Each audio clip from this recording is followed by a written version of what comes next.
Okay, so first we're going to introduce our first speaker, Dr. Yusuf. Dr. Yusuf Dr. Yusuf is a co-founder and publishing director of one of the Africa's leading publishing houses, Cassava Public Press. And you can find her website here in our chat.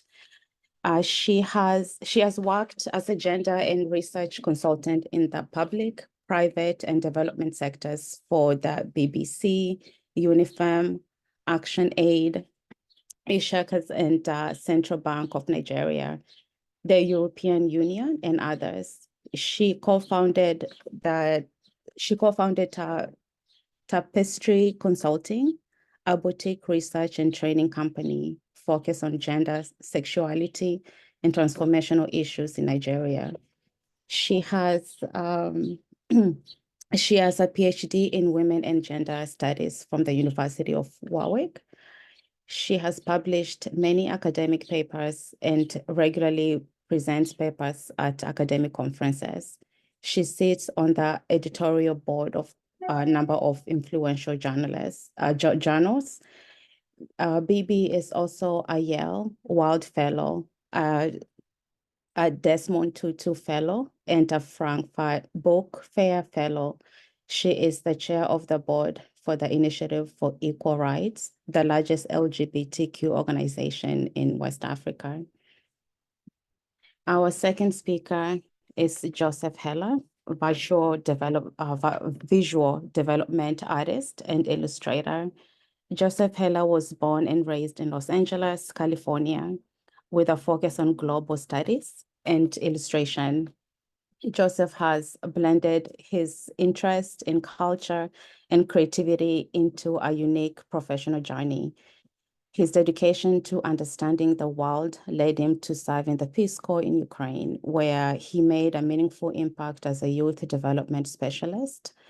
Additionally, Joseph has learned his linguistic skills as a freelance interpreter and even as an artist and graphic designer, showcasing his commitment to facilitating communication across borders, fueled by fervent dedication to human rights. Joseph's pursuits are underscored by his wavering advocacy for social justice. At his core, Joseph is a mix of languages, art, and profound belief in the inherent dignity of every individual. As in that case, our panels, we'll be asking our panels questions. And please start putting your questions as well here on the chat. And so we'll start with Dr. Yusuf. Good morning, Violet. Good morning. And good morning, and good afternoon, and good evening, wherever you're calling in from. My name is Bibi Bakare-Yusuf, and I'm really looking forward to this conversation today. And thank you, Dr. Yusuf.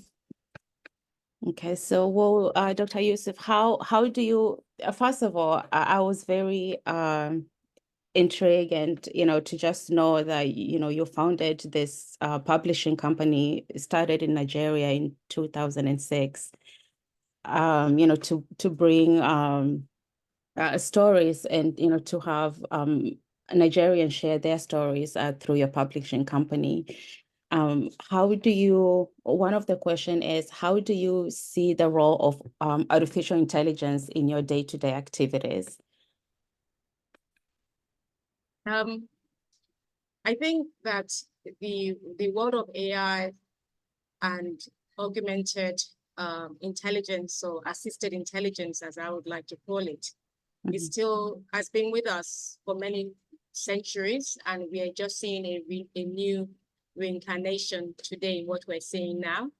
And I think as publishers, it's still a very new area for us, and we're still exploring the opportunities and also its ramifications.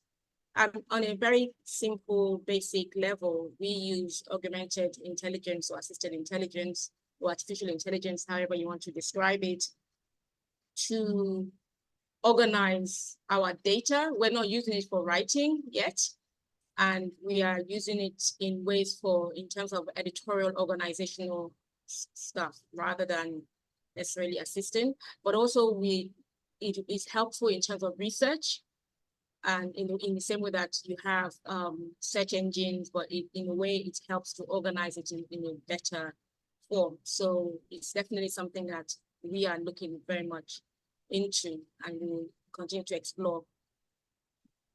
Okay. And I do think that people are concerned about it, as people are always concerned with any new technology that comes our way. And so one of the things I would say is that as users of AI, we mustn't forget that as much as it's a technology, every technology is always got, there are humans who are powering those technologies, and there are intelligence and creativity that are powering those technologies. So we must never forget the relation between humans and machines. Right. Great. And can you tell us a bit more what motivated you to start a publishing company in Nigeria? Can you give us a bit of that background? Yeah, I think one of the key things that's motivated me to start Cyber Republic Press is the importance of writing and the importance of documentation and archiving, especially for Black people wherever we are in the world, that we need to be in charge and produce knowledge. We need to write our own stories. And even as we're writing our own stories, it's critical that it's not enough to just write our own stories or tell our own stories. We must also own the means of production, the means of telling those stories, because whoever owns the means of telling the stories can control, can direct how those stories come out into the world. So an author may write a story, may present a publisher a story, but through the editorial process, the story will change, it will have a life of its own, and it to go out into the world. And I strongly believe that Black people and Africans must be behind the scenes, must control the narrative generation, not just the telling of the stories or the writing of it, but how it circulates in the world. We must own that. And that's a key motivating factor for me. Okay. And when you started this program, what were some of the challenges that you faced just, starting a publishing company and recruiting stories from African authors and Black authors? Yeah, I think getting stories is probably the easiest part of starting a publishing company, because there are so many untold stories and people are yearning to tell their stories, but not enough platforms or spaces for that stories to breathe into the world, to come out into the world. So getting the stories is not the challenges, it's the infrastructural issue that are more challenging. And it continues to be, because with publishing is a very capital intensive, and the capital that it is required is not always commensurate with the returns, with the financial returns that comes with it. But still, despite that, I think it's really important that we as a people, as Black people, that we wrestle with that we control it, we find ways of making sure that there are Black publishers to support that, to support the kind of stories that we want to tell, that our people think are necessary and are important. So the challenges are, infrastructural issues, but they are the challenges that any publishers will face that are not necessarily specific to Black people. But I think something that's specific to Black people is the fact that we don't have examples, the kind of examples that would allow us to feel okay, that feel confident to continue to do it. And so that's a kind of challenge. But having started in Nigeria, where it is infrastructurally, like in terms of the physical infrastructure, is a challenge of getting good printing press and having to print abroad and shipping into the country.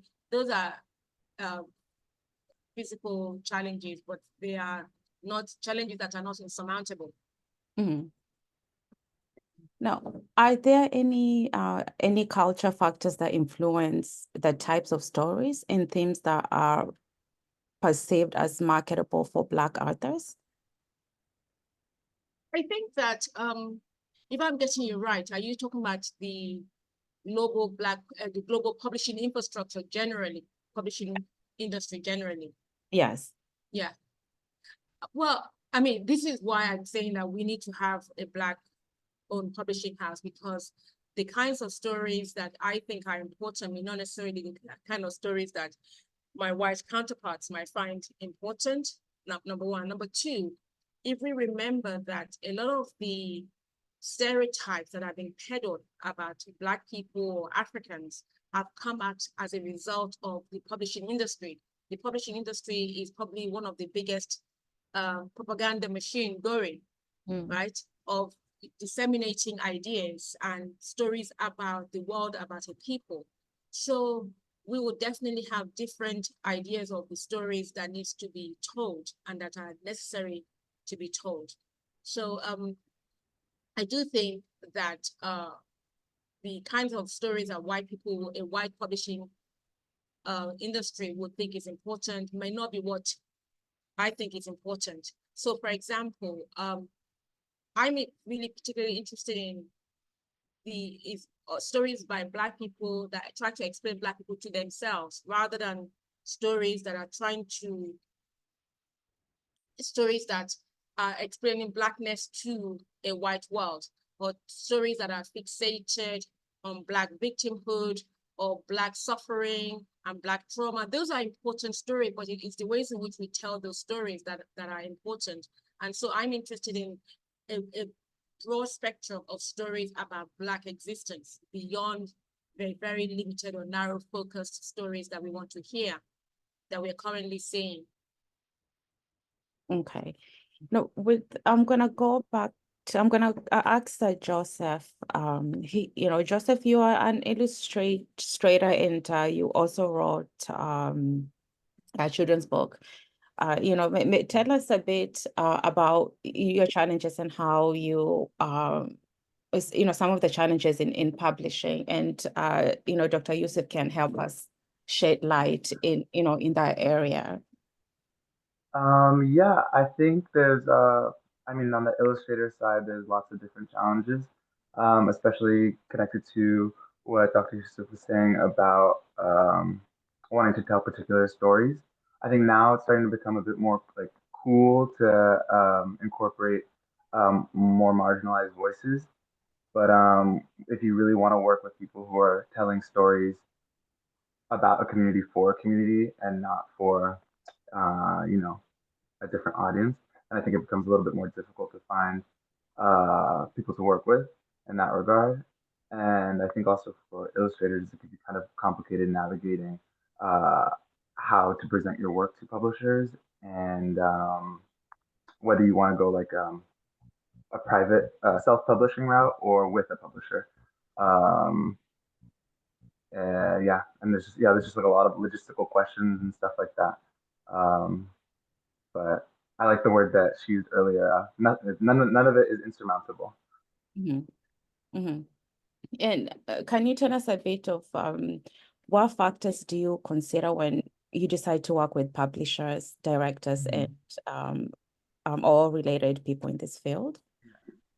So far, yeah, I've been trying to work with people that have been consistently trying to promote stories about different communities, not just like once or twice a year when it's good for publicity and stuff like that. I just think it's nicer to work with people who are genuinely engaged in these kinds of stories, like year round throughout their careers. But again, since I'm also at the start of my career, I have to stay very flexible, which I think is also an important uh, lesson for probably beginning illustrators. Okay. And with the Dr. Yusuf, I know you started in Nigeria in 2006. Have you expanded? Can you tell us a bit of how you expanded your publishing in other areas in other countries? Yeah. Thank you so much, Violet. Yes, so we started in Nigeria only because I happen to be in Nigeria, but our remit has always been, we have a slogan from Benin to Bahia, and it's truly to explore the Black world, to really take stories from Africa to the rest of the Black world, and from the Black world back to Africa, so that we are in conversation with each other without a detour through Europe or America or whatever, like without a detour through white Europe or white America. So we moved to the UK. We expanded into the UK market just because that's where I grew up, and we're hoping eventually to get to the US as well, and to really move into the rest of wherever Black people are. We want to create a platform for Black people, Black writers, Black thinkers, Black artists, so that they don't have to think the only option available to them are the white publishing infrastructure, which might be quite prescriptive. And that's not to say that we will always publish every single Black author that's in existence, because there's such a broad spectrum of Blackness. But it means that for those Black writers or Black thinkers, Black illustrators and artists who are interested in what we're interested in, where we are aligned, because ultimately publishing is about taste. It's about the taste of the people who are in charge at any given point. So we've expanded into the UK market. We are distributing into the US, and across. You can find our books in the Caribbean as well. So it's been interesting trying to connect all the dots of all the nodal points of Blackness.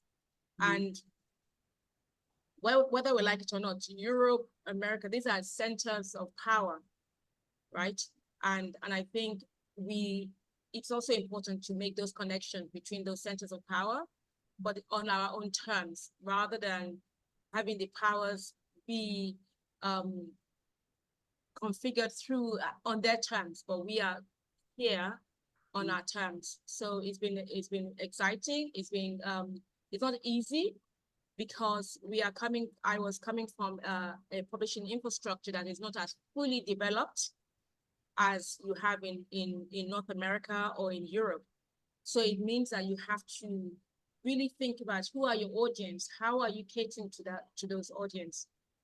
And because we have our clear goal, first and foremost, our primary audience is a Black audience, first and foremost, and Blackness in a very expansive way. And when I say expansive, it is not an audience that is about political Blackness. If you're coming from the UK context, where political Blackness incorporates POC, there's a distinction between POC and Black people, Black people have historically come from Africa and stuff. So those are our first audience.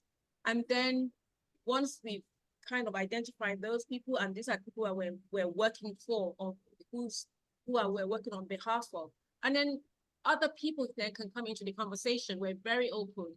And it's similar to what the Senegalese filmmaker, novelist, Semben says when he writes. He said,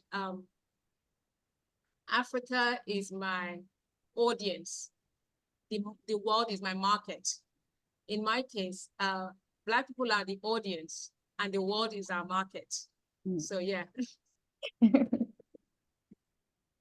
Okay, and with that illustration, so we have Joseph Henry, who is an illustrator. How do you incorporate? Because I see you have very beautiful, you have children's books that I've illustrated. How do you how do you work with illustrators, and what are some of the challenges in this area? And Joseph, you can also shed some light into illustration and its challenges as well, and how you organize to make sure the story is a telling story through illustration. Uh, No, go for it, Joseph, please. um, I mean, for me, coming from America and being Black, one of the best parts about illustration so far has been like a way to connect with my Blackness. Um, I've been able to, like read lots of stories and stuff about African Americans, about African culture, and that's been, you know, it's hard to kind of connect with Blackness sometimes when uh,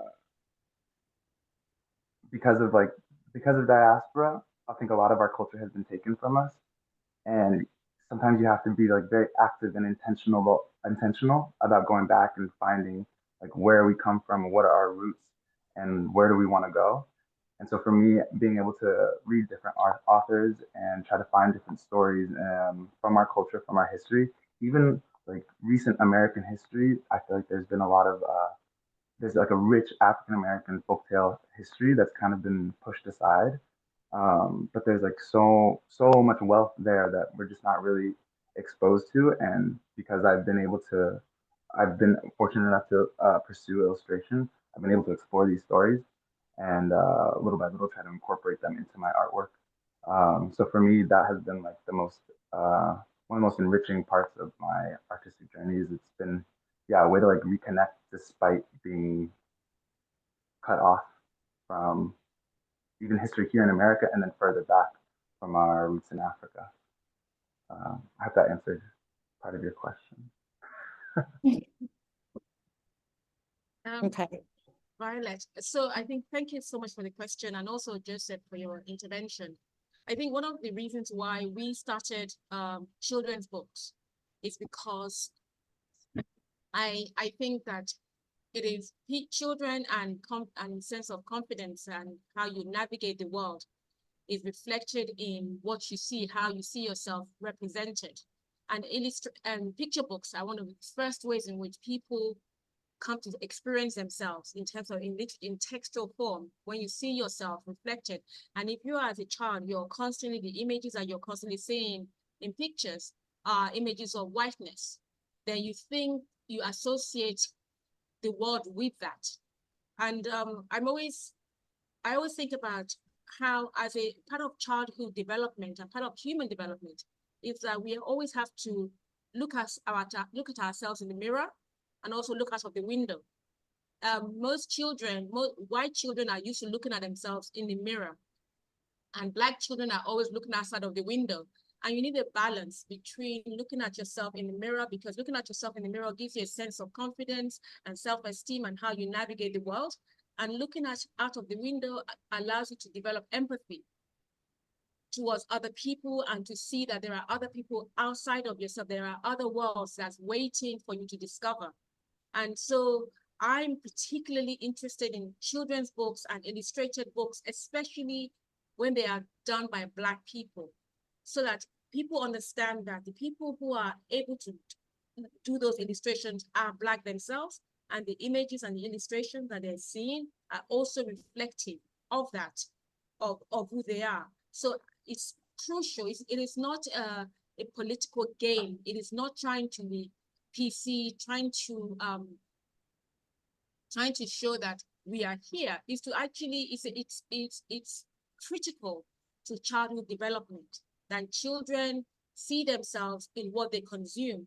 European children, whether they're in Europe or in America, are everywhere, and they can see the world in their image. They can see the greatness that their ancestors have developed, right? Mm-hmm. And we need to see the same, whether those ancestors are on the continent as we speak, or those ancestors that have been developed in the Americas or in the Caribbean, because these are important ancestors. Those who are in America as we speak, those ancestors are the ones who are guiding us in terms of how we are surviving. Because if we think about the history of Black people in the world, And I'm glad I'm seeing my friend Panache, Dr. Chigumadzi is here, who talks about the fact that we are on conquered land. We are in this America, this is a conquered land, this is a settler colony, right? So that we have to understand the imperative for us to see what we have produced. We were never meant to survive, as Audre Lorde keeps reminding us, but we have continued to survive, and we've continued to create against all odds.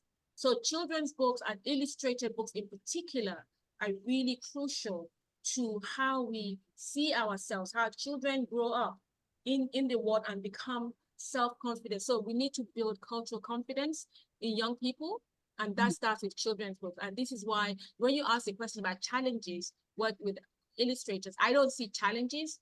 I see enormous opportunities. I see that we need more, and we need Black parents to buy those books, because you cannot expect white parents to be buying books with Black images. And we are probably the only cultures and the only group of people who would readily consume other people's images before we consume our own. And so I think, thank you for the question. And thank you, Joseph, that Black illustrators like you are there in the world. And I look forward to connecting with you. Thank you. Thank you. And yes, I definitely agree with both of you.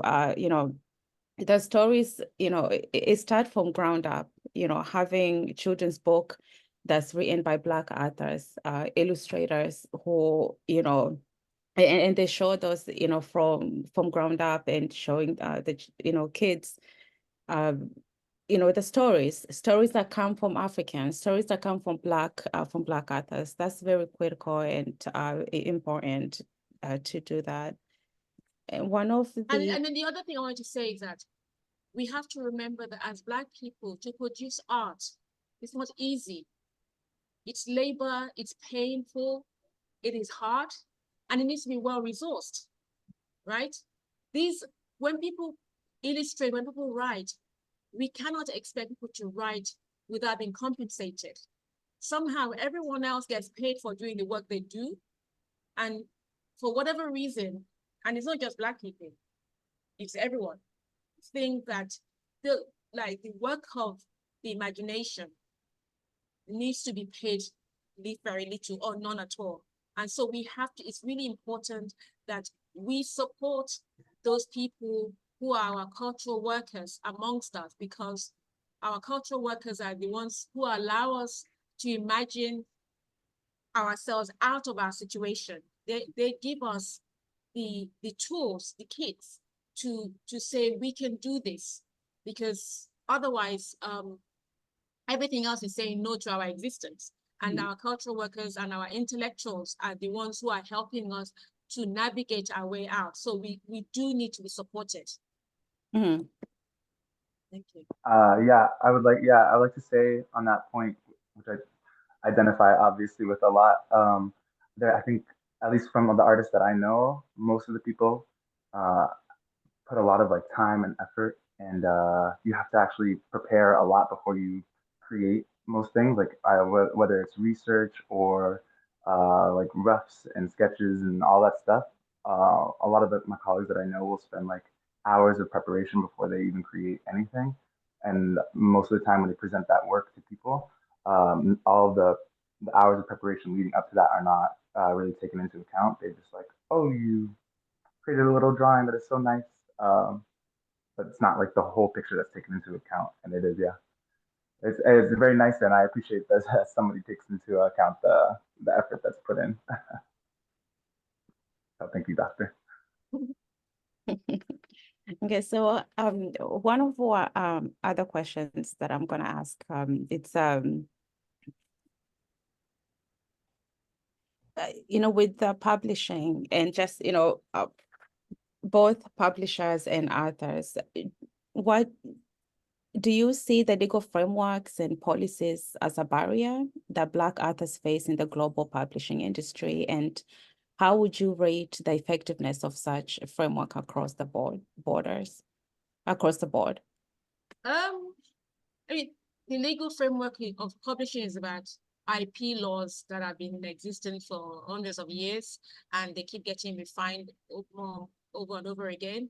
And I do think that the legal framework for writers and illustrators is probably commensurate with the market, and I think it's less the legal framework because it's about rights and IP and intellectual property and stuff, and there is a very clear respect for IP, and people are, and that is very taken very seriously. The issue is not for Black writers and illustrators. The issue is not legality. The issue is economics. The issue is whether people are able to make a living from their work, from the IP, from the intellectual work.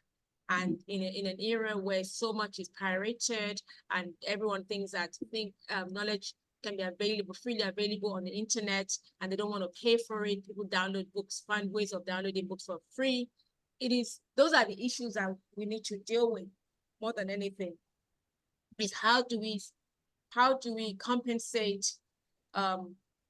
cultural workers in a way that is adequate, that is commensurate with the work that they're doing, and not be shortchanging them. I think that for me, it's a really crucial point that we need to keep talking about. And that requires that we think that there's some cultural work that we have to do that requires support, whether it's philanthropic support, whether it's government support.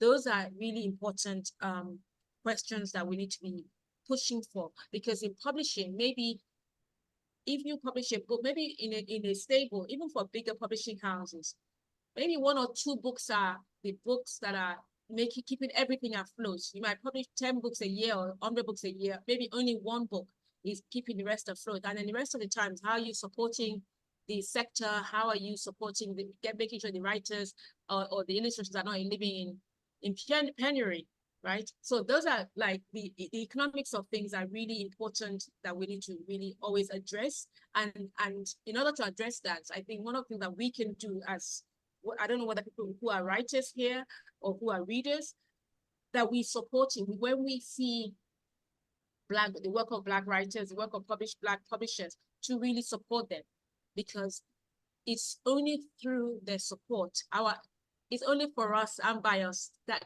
we can survive. We cannot continue a situation whereby in America, for example, the number of Black publishers you guys had in the 60s and 70s, it's so different to now. Here in America today, we have less and less Black publishers, right? Because everyone thinks that, we now can have a seat at the table of white publishing.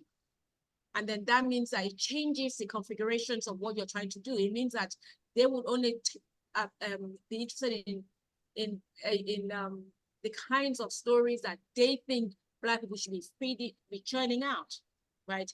Joseph said he worked in Ukraine, for example. There are many Black Ukrainians, Black people who are living in Ukraine, for example. We want to hear about those kinds of experiences, right? So the experience of Blackness is not limited to just North America. You know, the largest Black population in the world is in Nigeria, on the continent, and outside of Nigeria is Brazil, right? So we have to understand that there's a world beyond North America, there's a world beyond Nigeria, but there are other worlds that we can really begin to engage with, and we are a force, we're a market, and we need to take ourselves as market, as a massive audience and a massive market seriously. And if we support, then we can keep the industry going, and we can ensure that writers and illustrators and publishers can survive and can thrive. Thank you, Doctor. And I have one of so we're going into Q&A, and I have one of the questions in the chat.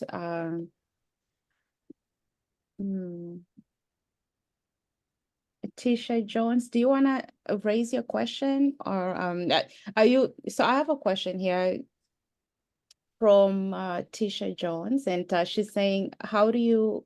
It seems easier to work with English speakers because of the global dominance of the language. but I wonder about those who think in their own language and then have to translate and transcribe in another language and then finally in English. So so maybe like what are some of the challenges in that area? Example, those the books are mostly in English. So have you done any of the transcribing into a different language?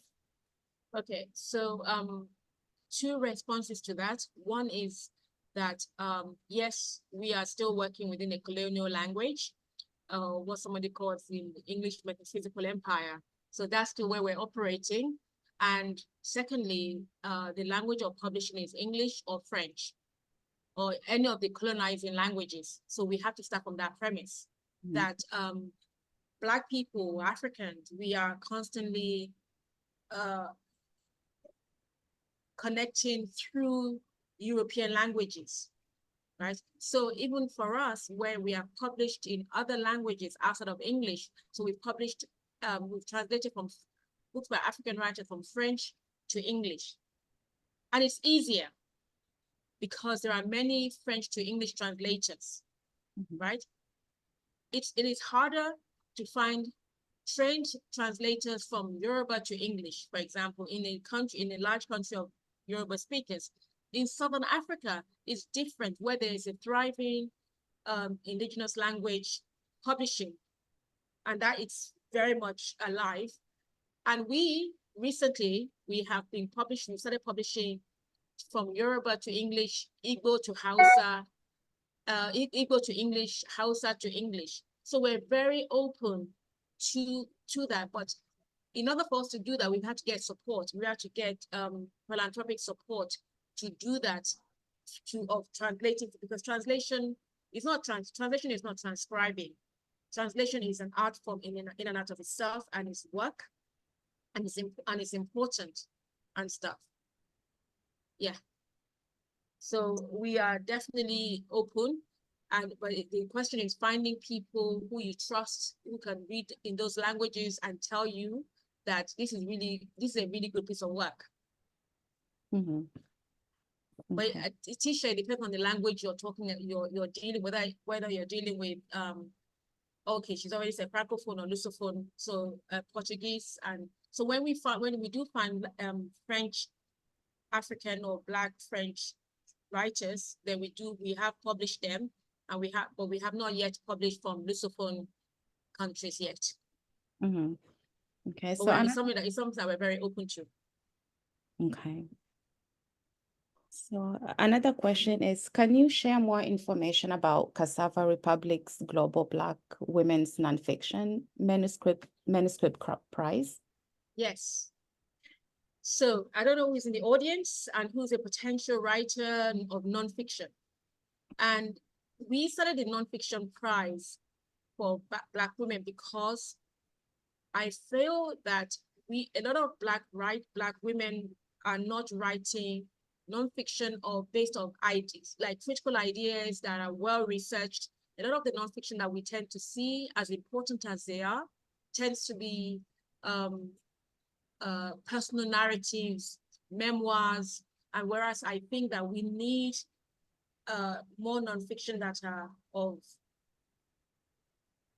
rigorous ideas that are well researched. They're scholarly, but they don't have to be scholarly. But the most important thing is that they're well researched in the tradition of Velour, in the tradition of Frantz Fanon. If we think about the ways in which people like Wretched of the Earth it's a book that has changed so many people, right? We need more Black women who are writing in that vein.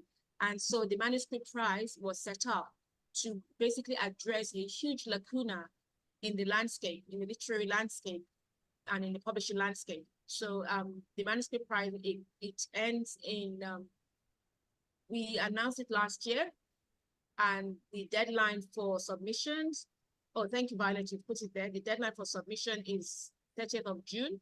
So please circulate it amongst your friends. And it's really to say to people, there are so many Black people who are experts in their field but they're not writing, they're not documenting. Their white counterparts may have been doing, let's say, development economics and really thinking through a whole bunch of issues, and the white experts may be coming up with books of serious engagement with the work that they're doing, and we want something Black women writers to write in those vein, in that vein. So please, please, please, people, spread the word. Yes, absolutely. And another question is how, with the ongoing environment movements, do you see, particularly in countries such as Nigeria or just technology in general, do you see people will be publishing hard copies, or what will be the challenges publishing books in hard copies versus shifting more towards soft copies or digital? I think this has been an ongoing conversation for years. And on the environmental front, I don't think the moving to the digital necessarily addresses the environmental question, because there are also digital environmental issues as well. Then you can do calculations around some of the environmental impact of the digital landscape. So that work has been done. And also in terms of the physical book, a lot of printing, they're really rethinking the materials that are used for printing. So the environmental issue is not the problem. It's not the environmental impact of hardback versus paperback. We're finding that people are preferring paperback, especially the millennials and the Gen Zs, because they're leaving the world of the digital, and the physical requires them to reconnect to the tactility, the materiality of themselves. And ultimately, whether we like it or not, we as human beings, we are tactile, material beings. We want things we can touch, we can feel. So the digital is not, it's available. The audiobook is available, and people can decide on either all those forms. And this is I think the wonders and the brilliance of our moment, that we can engage with all of these different forms together, right? But the physical is not going away. And for children's books in particular, you cannot escape the physical. You do not want your children stuck in front of the screen all day long. You want them to get into the habit and into the experience of touching, because this is how they develop their own sensory world as well. So yeah, Joseph, you were nodding. I don't know whether you want to say something about this. Oh yeah, no, I totally agree. I think that, digital is always an option, but especially when it comes to storybooks or children's books, one of the selling points of making a physical copy, or people even pursuing those in the first place, is to have something to do with their family, to like bring people together to read with the child, to speak about whatever's in the book together. And like having a physical book itself, I think is like kind of integral to that experience, like in a family, whatever it may look like. And yeah, I don't think people are particularly looking for children's books through screens, because they have enough content on screens already. The children's book is an alternative to that. Okay. Another question is, how would you suggest bringing back a culture of reading fiction, nonfiction, especially among a younger generation that is more interested in social media than reading? TikTok is doing that for us very well, thank you. I mean, like, TikTok is creating a whole new generation of young book readers that we have not seen before. There are publishers that have sold it. I remember a publishing friend of mine sold a book about 5 years ago, 2,000 copies. And then with TikTok, 5 years later, they sold 250,000 copies in less than 3 months. Wow. Right. So I think that the question is not whether people are reading. People are reading, they're returning to fiction. And interestingly, people are also returning to nonfiction. More and more young people are searching. They're looking for something more than the propaganda they've been fed in their lives, right? They're search, and platforms like TikTok the more information that they're providing them, the more they're going back into research and trying to get more information. So I think the culture of reading is going to web and flow, and we have to accept that at different points, people are going to read more, people are going to read less. And the reading of a child's reading habit is formed by their parents. If you as a parent don't read, you can't really be trying to force your children to read. If all you do is watch TV all day long, then be lamenting that children are not reading, well, you haven't fostered that for them to. It's the habit that we form that will translate into what our children are consuming.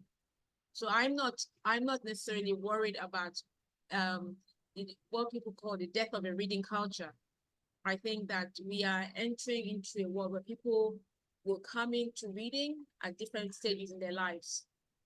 And I'm okay with that. Sometimes people buy books and they don't read it for another 5 years. As a publisher, just buy it, please. If you don't read it, someone else will come to your house and they will pick it up and read. That's right. It's true. Okay, so with based on and this will go to both you and actually I have it's a question raised. Jordan Washington, you can go ahead. Hi, my name is Jordan. I'm from Washington, D.C. I'm a BPIA member. And thank you, Dr. Yusuf and Joseph, for coming to speak with us this morning. So my background academically is in Chinese, but I also have a great interest in the visual arts. And so I was wondering, Joseph, how difficult has it been for you to balance your varying interests, especially professionally? That's a very good question, and it has been very difficult. It's kind of hard to mix. So far, it's been hard to mix languages and art. However, I have been able to like reach out to like using my language skills. I've been able to reach out to different publications and work with them, and that's been kind of an interesting way to mix them together. And Also, it's been an interesting way to like learn about different stories using using the languages that I know to like learn about different cultures. And again, like Dr. Yusuf was saying, like, there's Black people in Ukraine, and I would have never known about that or been able to even tap into those stories if I didn't really speak the language. And then I would like to, yeah, moving forward with the projects that I do, like incorporate more language aspects into them. Uh, whether it be like telling stories from our different cultures or yeah, like incorporating languages into it somehow. It's definitely a struggle, but it is something that I'm very passionate about. But yeah, I would just suggest like yeah, using your whatever language skills you have to connect with people who are interested in similar stories to you or similar projects to you, and just seeing where it goes.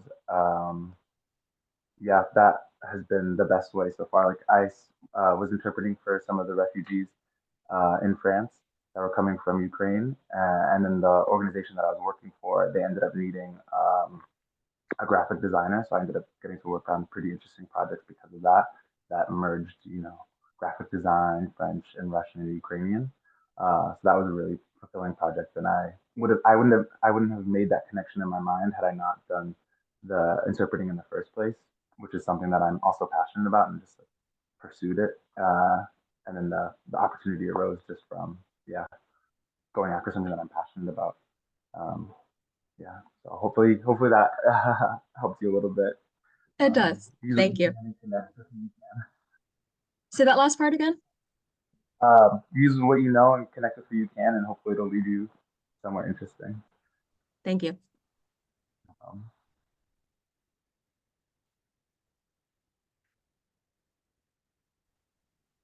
Okay, and if you have any questions, you can just raise your hand, and which I will have maybe just one final question for Dr.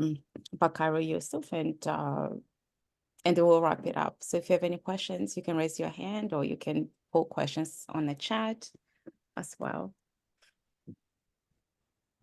If not, we have, how best can our audience contact you or get in touch with you? You can, I mean, it depends on what area, what you're trying to get in touch with about. If it's about you submitting a manuscript, then I can give you an email of somebody to contact. If it's sort of because it'll be more difficult for me to respond to every single person, but I can give you an email of our editor who you can contact directly if it's manuscript related. If it's something else that is that you want me to speak somewhere, you want to continue this conversation in a different way, then you can email me directly at Bibi. Okay, I'm gonna put it here in the group. Okay. First. Yeah, so yeah.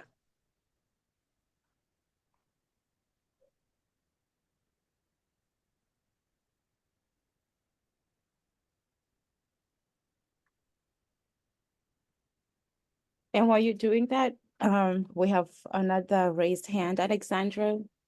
You can go ahead.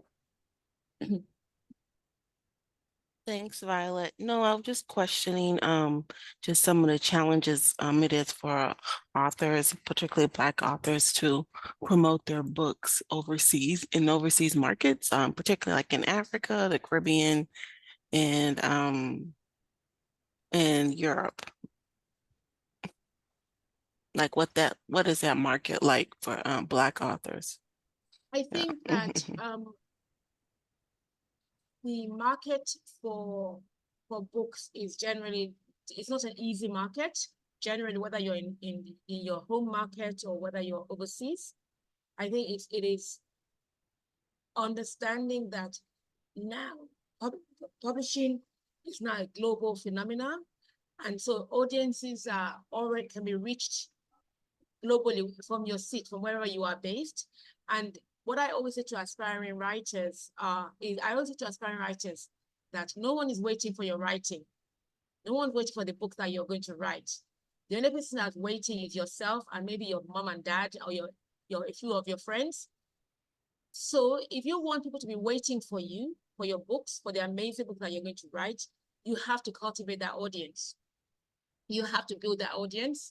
And that audience, they are located everywhere in the world. They're in the Caribbean, in North America, in England, in South Africa, in Nigeria. They're really truly, the internet has truly made everything global, whether we like it or not. So we should not be separating the local market versus it is about your ability to cultivate a market. That is before the advent of internet, the market is very much segregated according to your local space. But now we are all consuming each other online. We are all getting to find out more and more about each other in a way that we have not done before. And so I do think that if you're a writer or an aspiring writer, the first thing you've got to do is to cultivate an audience for yourself, is to really think of yourself as a brand, as to how you're going to build a base. In the same way that people who are trying to produce a product, they have to kind of think, okay, who are my target audience? So if you're writing, if let's say you're in the development space and you want to write a book up to do with your experience of, I don't know, refugee, and try to think through what it means to go through, what it means for you as a Black person versus a white person moving into Africa, in the African context, and working in refugee. What are the different experiences? Then you have to really think, okay, who's going to like, you have to know who's going to read your book, who's going to like, who are your likely audience for your book, even before a publisher can before you can even begin to approach a publisher. So I would suggest for every single author in this Zoom should think about their audience. Who are they writing for? first and foremost. Who are you writing for? And that would help you to then think about how to cultivate the audience that's going to be waiting to receive your book. Because if you're online and you're not doing anything, you've written a great book, but you're not doing anything that's going to draw in an audience, there's no reason for anyone to know you exist unless you make that existence known to everyone. So that's my simple answer. Thank you. And well, to respect everyone's time and both for Dr. Bakare-Yusuf and Joseph Heller, we'll go ahead and wrap up this conversation. I think this conversation is extremely important, you know, particularly with children's books. Molding and having those books, you know, for children, you know, with the correct content, writing, information, illustration, those are very important information. And I am honored and, you know, to have both of you to come and speak to our BPIA members here and to just learn more, you know, about the challenges in both publishing and illustration side. And I hope, you know, I hope we can continue to connect in the future, and we can have even hopefully an in-person event. I didn't know you'll come, so it could have been even better to have a long-term plan to have an in-person event for you to come and you know, talk more about publishing, you know, as a publisher. And also, you know, with the illustrator for Joseph as well. So it'll be interesting, and I thank you, both of you, for Thank your you so time. much for having me. Thank you so much. I just wanted to, before we close, I just want to know for people to raise their hands. How many people here are thinking about writing, or aspiring writers, or aspiring publishers, aspiring illustrators? Just a show of hands. Yeah. Okay. Well, build your audience base. Think about your audience. Think about who you're writing for, and you'll be fine. Thank you so much for listening to us. Thank you. Take care. Have a good day. Thank you. Bye. You too. Take care. Bye. Have a good day, everyone. Have a good day. Bye. Bye.